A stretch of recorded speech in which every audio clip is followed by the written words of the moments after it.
এখানে রাসূল সাল্লাল্লাহু আলাইহি ওয়াসাল্লামকে হিজরত করতে হচ্ছে রাতের অন্ধকারে, রাসূলকে পালিয়ে রাতের অন্ধকারে রাসূলকে হিজরত করতে হয়েছে।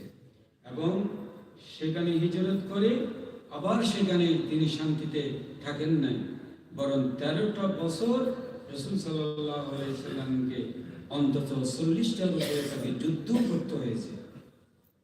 তাহলে ইসলামকে পরিপূর্ণভাবে প্রতিষ্ঠা করার জন্য, রাষ্ট্রে একটি সুন্দর রাষ্ট্র সার্বভৌমত্ব রক্ষা করার জন্য রাসূল সাল্লাল্লাহু আলাইহি সাল্লামের পক্ষে যদি এতগুলো যুদ্ধ পরিচালনা করতে হয়, তাহলে আমরা কি করে একদম সামান্যভাবে কিছু মৌলিক কিছু ইবাদত বন্দেগী করে দেশের মধ্যে, সমাজের মধ্যে, রাষ্ট্রের মধ্যে একটি সুন্দর রাষ্ট্র, একটি আদর্শ রাষ্ট্র, একটি শান্তিময় রাষ্ট্র, একটি পরিবার এবং আমরা কিভাবে আমরা প্রতিষ্ঠা করতে পারি?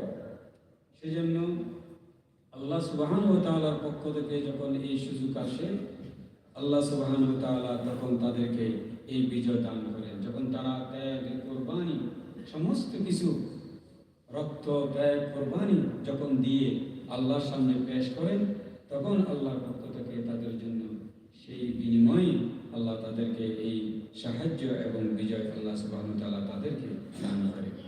এর আগে কিন্তু দেন না, বরং প্রত্যেকটা নবীদের কাছ থেকে আল্লাহ এই ত্যাগ এবং কোরবানি নিয়েছেন। একজন নবীও পাওয়া যাবে না, 2-3 নবী যারা, প্রত্যেকটা নবীদের জীবনে এই ত্যাগ এবং কোরবানি এসেছে। হাজার হাজার নবীকে এই জমিনের বুকে জবাই করা হয়েছে। তাদের কি অপরাধ ছিল? তাদের অপরাধ তো একটাই, জমিনটা আল্লাহ, এখানে ইসলাম প্রতিষ্ঠা হবে, পরিপূর্ণভাবে আল্লাহ দ্বীন প্রতিষ্ঠা করা, এটাই তো তাদের অপরাধ ছিল।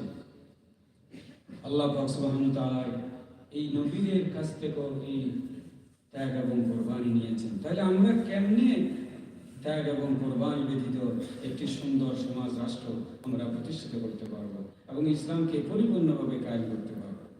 সেই জন্য আল্লাহ পাক সুবহানাহু ওয়া তাআলা কোরআন শরীফে বলেছেন, আলিফ লাম মিম আহসিবান নাস আন ইউতরাকু আন ইয়াকুলু আমান্না ওয়া হুম লা ইফতানুন। তোমরা কিভাবে এটা হিসাব করে নিলে যে ঈমান এনেছো বললে আমি তোমাদেরকে ছেড়ে দেব আর জান্নাতে দিয়ে দেব? বরং তোমাদেরকে সেই ঈমান এনেছো আমি আল্লাহর উপরে, সেই ঈমানে তোমাদের পরীক্ষা দিতে হবে, পরীক্ষা দিতে হবে।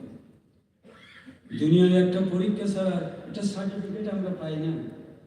একটা মেট্রিকের সার্টিফিকেট, 10ম শ্রেণীর একটা সার্টিফিকেট নিতে হলে 10টা বছর আমাকে লেখাপড়া করতে হবে, একটা বছরে 3টা করে পরীক্ষা দিতে হবে, 10 বছরে 3.30টা পরীক্ষা দিতে হবে শুধু একটা মেট্রিকের সার্টিফিকেট নিতে হলে।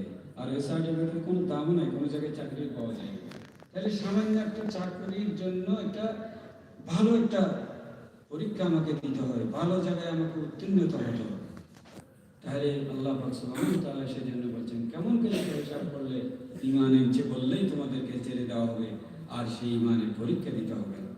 সেজন্য আল্লাহ পাক সুবহানাহু ওয়া তাআলা তারা ইসলামকে পরিপূর্ণভাবে প্রতিষ্ঠিত করার জন্য একটা প্রথমে কি করতে হবে, একটা সুন্দর রাষ্ট্র লাগবে, একটি স্বাধীন সার্বভৌমত্ব রাষ্ট্র লাগবে, যেখানে কি ইসলামকে কায়েম করতে হবে এবং সেখানে প্রতিটা জনগণের সমর্থন থাকতে হবে। জবরদস্তি করেও সেখানে ইসলাম প্রতিষ্ঠা করা যাবে না যদি জনগণের রায় না থাকে, জনগণের সমর্থন না থাকে।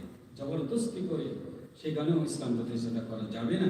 সেই জন্য রাসূল সাল্লাল্লাহু আলাইহি সাল্লামকে মক্কার লোকেরা, জনগণ সমর্থন করে নাই, সমর্থন করেছে মদিনার লোকেরা। সেই জন্য রাসূলকে এই ইসলামকে পরিপূর্ণভাবে প্রতিষ্ঠা করার জন্য রাসূলকে হিজরত করে মদিনায় যেতে হয়েছে। তাই বিজয় যখন আসে, রাসূল সাল্লাল্লাহু আলাইহি সাল্লামকে সেই বিজয় আল্লাহ দান করেছেন 40টা যুদ্ধের করে, শত শত সাহাবীদের রক্তের বিনিময়ে, তাদের ত্যাগের বিনিময়ে, এমনকি বিশ্বনবী মুহাম্মদ রাসূলুল্লাহ সাল্লাল্লাহু আলাইহি সাল্লামের রক্ত এই জমিনের মধ্যে কল কল করে প্রবাহিত হয়েছে। রাসূলের রক্ত পড়েছে এই জমিনের উপরে। তারপরে আল্লাহর পক্ষ থেকে সেই বিজয় এসেছে, সেই নসরত এসেছে আল্লাহর পক্ষ থেকে। তাই আল্লাহ পাক সুবহানাহু ওয়া তাআলা বলেন, এই বিজয় যখন তোমাদের আসবে তখন তোমাদের করণীয় কি? তোমাদের করণীয় কি? মুসলমানদের করণীয় কি হবে? কারণ রাষ্ট্রটা আমার, দেশটা আমার, মাতৃভূমি আমার, দেশের প্রতি আমার মহব্বত থাকতে হবে, দেশটাকে রক্ষা করতে হবে, দেশের স্বাধীনতা সার্বভৌমত্বকে রক্ষা করতে হবে। তারপরেই এখানে ইসলাম প্রতিষ্ঠা করা।